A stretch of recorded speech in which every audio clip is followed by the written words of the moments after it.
My Bharat, that means Mere Juba Bharat, a digital platform for empowering the youth of the country. সেইটো আমাৰ প্ৰধানমন্ত্ৰী মোদী ডাঙৰীয়াই যোৱা বছৰত 31 অক্টোবৰত কৰ্মবীৰ পথত এইটো ইনগ্ৰেট কৰিছিলে। সেইটোৰ 1 year চেলিব্ৰেশ্যনৰ কাৰণে মাই ভাৰত, নেহেৰু যুৱ কেন্দ্ৰ, NSS মিলি আমালোকে Diwali with my Bharat program আয়োজন কৰিছোঁ। সেইটোৰ মাজত আছে Diwali with my Bharat market cleaning. সেইটো আমালোকে যোৱাকালিৰ পৰা ষ্টাৰ্ট কৰিছে আমাৰ চেম্বাৰ অফ কমাৰ্চ ওদালগুৰিৰ লগত ধৰি। তাৰ পাছত আছে Diwali with my Bharat volunteering with traffic.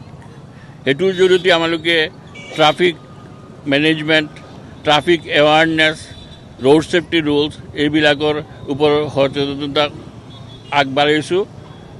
আৰু আছে Diwali with my Bharat volunteering with hospitals.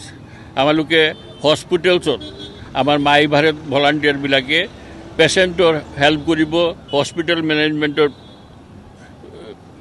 Help কৰিব। এতিয়ালৈকে আমাৰ প্ৰায় 40জন মাই ভাৰত ভলাণ্টিয়াৰ হস্পিটেল মেনেজমেণ্টৰ ওপৰত ইণ্টাৰ্ণশ্বিপ কৰিছে। তেওঁলোকে এতিয়া আৰু এবাৰ হস্পিটেলত যাই পেচেণ্টৰ হেল্প কৰিব এবং হস্পিটেল মেনেজমেণ্টৰ সহায় কৰিব।